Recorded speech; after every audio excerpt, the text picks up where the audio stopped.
Today on our 2013 GMC Terrain, we'll be installing the Roadmaster Easy Base Plate Kit with removable arms, part number 523163-1.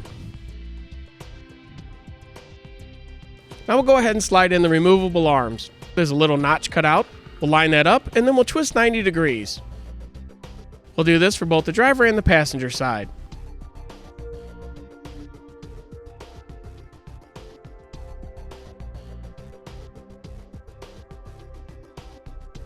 We'll begin here by raising up the hood, as we'll need to gain access to some fasteners to remove the front fascia of the vehicle. 4 plastic fasteners as well as 4 T20 Torx head bolts.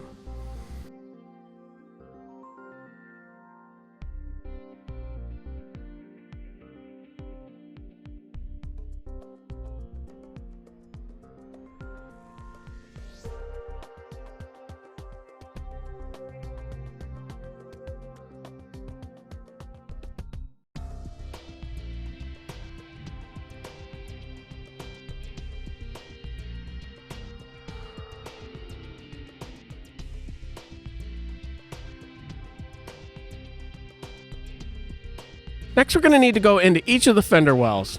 We'll be removing on this particular vehicle 2 T20 Torx bolts, as well as 2 plastic fasteners. Now the directions say 1 T20 Torx bolt and 3 plastic fasteners, but on this particular vehicle, they alternated between plastic fastener, Torx bolt, plastic fastener, and Torx bolt.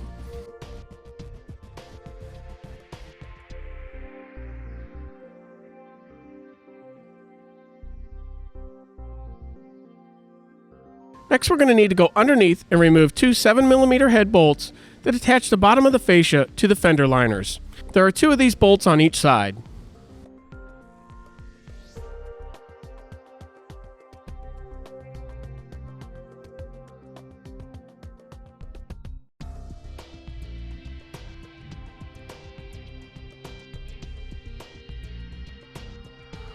Next, we'll go ahead and disconnect the fog lights, as this vehicle has fog lights built into the lower fascia. Now, to make things a little bit easier, we'll go ahead and just twist the bulbs out by reaching our hand up behind the fascia and turning the bulb and plug about 90 degrees. This will allow the bulb to pull out of its socket. For now, we'll keep the bulb and wiring connected until we get the front fascia off. Now that we have the fog lights disconnected, it's a good idea to get an extra set of hands to help you remove the front fascia from the vehicle. You'll begin by pulling forward on each side of the fascia and working the clips free that attach the fascia to the front fender as well as just below each of the front headlights. Once you have both sides removed, you can go ahead and set the front fascia aside. And then we'll remove the bulbs so they don't get broken.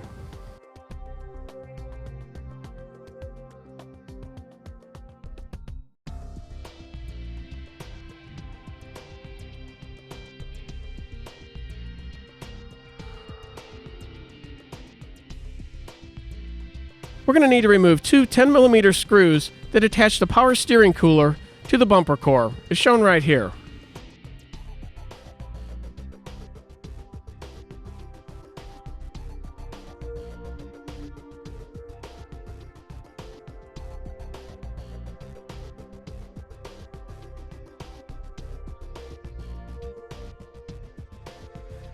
Then you'll notice that there's 5 clips that come through from the inner part of the bumper core towards the outside. This is holding a wiring harness to the inside of the bumper core. An easy way to remove this is to take a pair of needle nose pliers and gently squeeze in on the plastic tabs and push back in through the bumper core. This will allow the clip to release from the bumper core. We'll do this for all 5 plastic clips. As you can see, once we've removed all 5, I can pull the wiring harness up just enough to show you how the clips are attached. Now we're ready to undo the bolts that hold the bumper core to the frame. Now you'll notice on this vehicle, there is only 3 bolts that are attaching it. Some vehicles have 4 bolts, but on our vehicle there's only 3, which means we'll need to thread the upper inside hole with a tap before we can install the new base plate kit.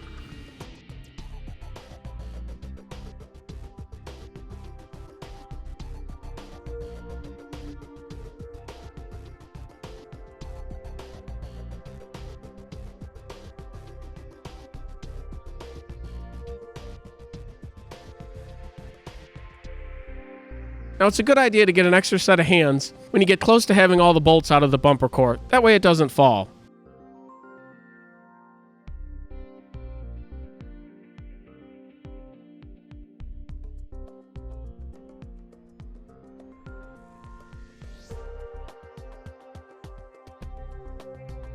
Now that we have all the bolts removed from the bumper core, we'll go ahead and set it aside, as we will not be reinstalling it.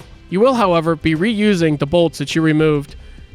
Now, if you have to tap the inner upper hole, which we did in our case, we'll be using an 8mm by 1.25 tap. It's a good idea once you've used the tap in both of the upper inside holes to go ahead and run the supplied bolt into the hole and make sure that it goes in smoothly.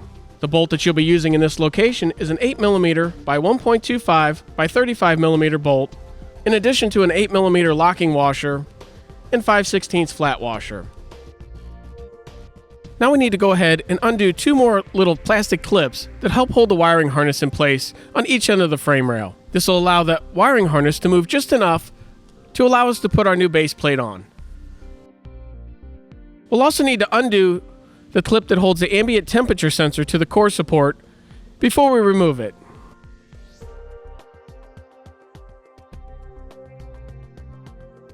Now, before we can put any bolts back in, it's required that thread locker is used on all hardware when installing this base plate kit. The thread locker that we'll be using is part number LT37420. We'll go ahead and put some on the 3 bolts that we'll be using on each side. And then we'll go ahead and put our new main receiver tube up into position, where we'll reinstall 2 of the existing bolts in the 2 outer holes and the new bolt in the hole that we just thread tapped.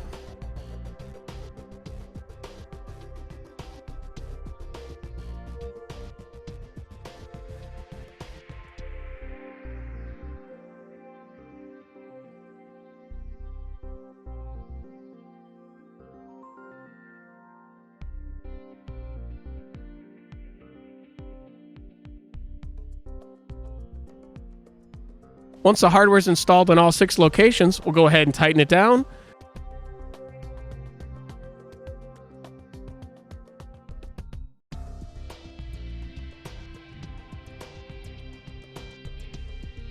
And then torque it to the manufacturer's specification.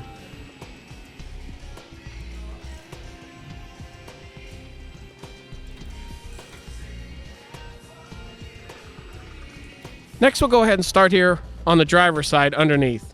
Now, it's a good idea to support the subframe before removing the bolt here. And you never want to remove both of the 18mm bolts unless the subframe is supported. But as an extra precaution, we're going to go ahead and support it even with only 1 bolt out. So with our support in place, we'll go ahead and remove the 18mm subframe bolt. We'll then be putting a 14mm by 2.0 by 140mm bolt back into this location on each side. You will notice in your kit that you get several lock washers. There are 2 lock washers that are larger, and these are the 2 locations that you'll be using them at. They are actually 14mm lock washers.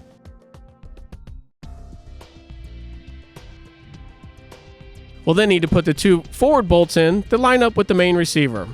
We'll be using a 1/2 inch by 1.25 inch long bolt, as well as 1/2 inch lock washers and 1/2 inch nuts. Again, we'll be making sure that we put thread locker on all the hardware.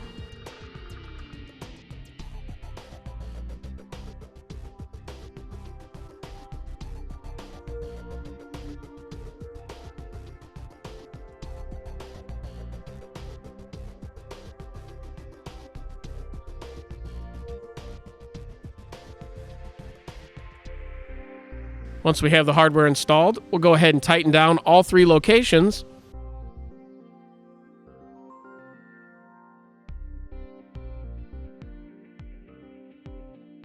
And then we'll torque them to the manufacturer's specifications.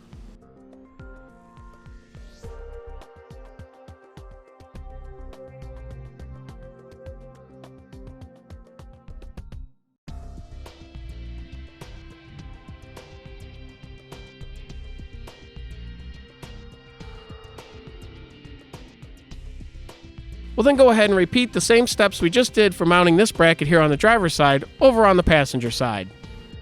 Now that we have the 2 lower brackets in place and torqued down, now we'll come back over to the driver's side, where we'll need to remove a 10mm bolt as well as a 10mm nut that holds the washer bottle in place. With this bolt and nut removed, it'll allow us to move the washer bottle just enough to get the backing plate through the opening in the side of the frame behind the upper rear brace.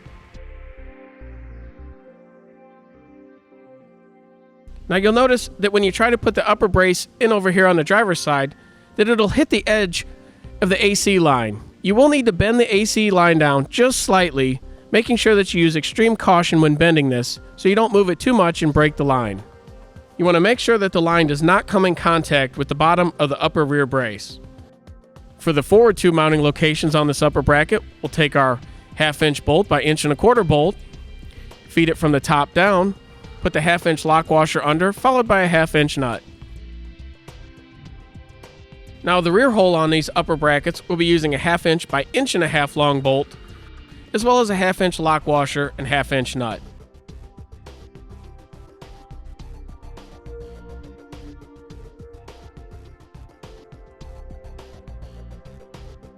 Once we have all the hardware installed, we'll go ahead and tighten it down and then torque it to the manufacturer's specification.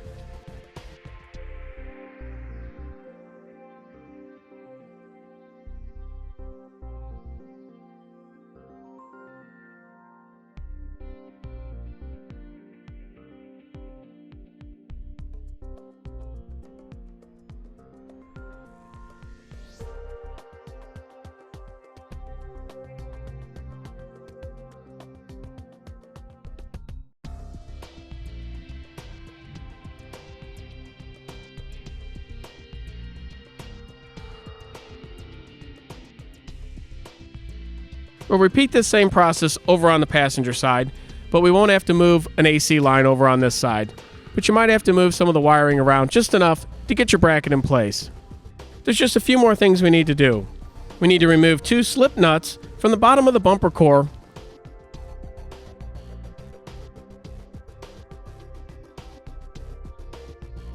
As these will need to be installed on the new main receiver so we can reattach our power steering cooler. We'll be reusing the same hardware that we took out.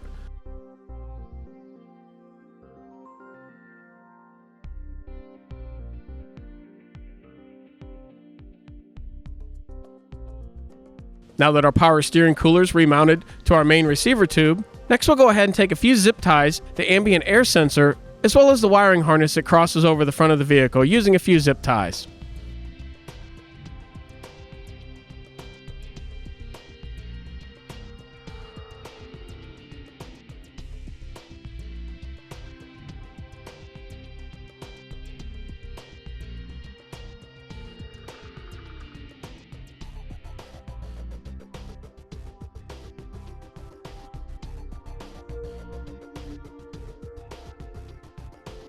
Once that's done, we need to go to the front fascia and remove the foam shock absorbent pad from the back side of the fascia. Now in our case, there was actually just 4 clips that held it on.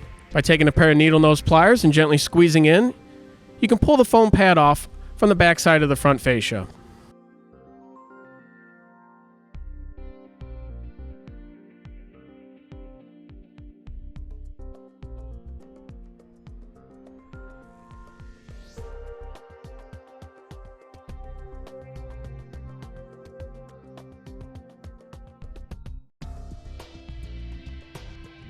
Now we're ready to go ahead and put our fascia back on our vehicle. But since this vehicle is getting a few extra items added to it, it's getting a Roadmaster Invisibrake system, as well as a 6-way plug ultimately at the end. We're going to go ahead and put our plug bracket, as well as our breakaway switch, in at this time, just so we don't have to retake the front fascia back off.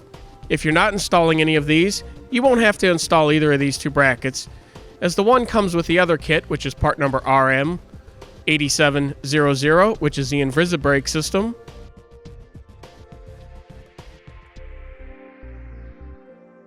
Now that we've added our brackets for future installation pieces, we'll go ahead and get an extra set of hands to help us line our front fascia back up.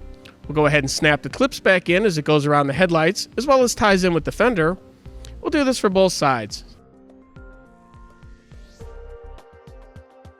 We'll put the 4 screws that we removed from the underside back in first, 2 on each side.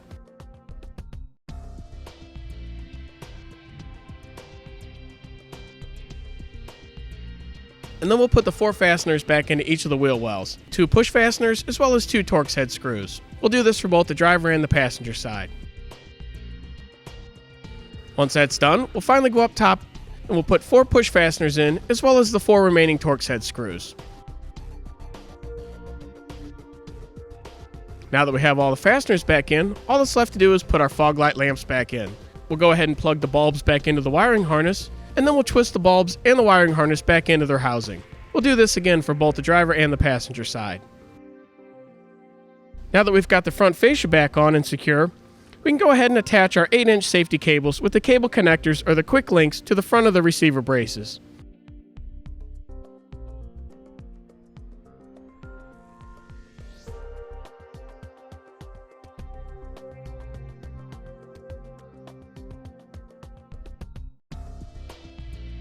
We'll do this for both the driver and the passenger side.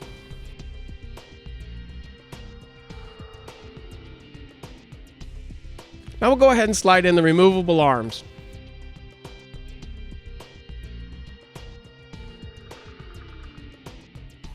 Once our arms are both in place, we're going to take a zip tie to secure the safety cable off for now so it doesn't move around and damage any paint. And with that, that'll conclude our installation of the Roadmaster Easy Base Plate Kit with removable arms, part number 523163-1 on our 2013 GMC Terrain.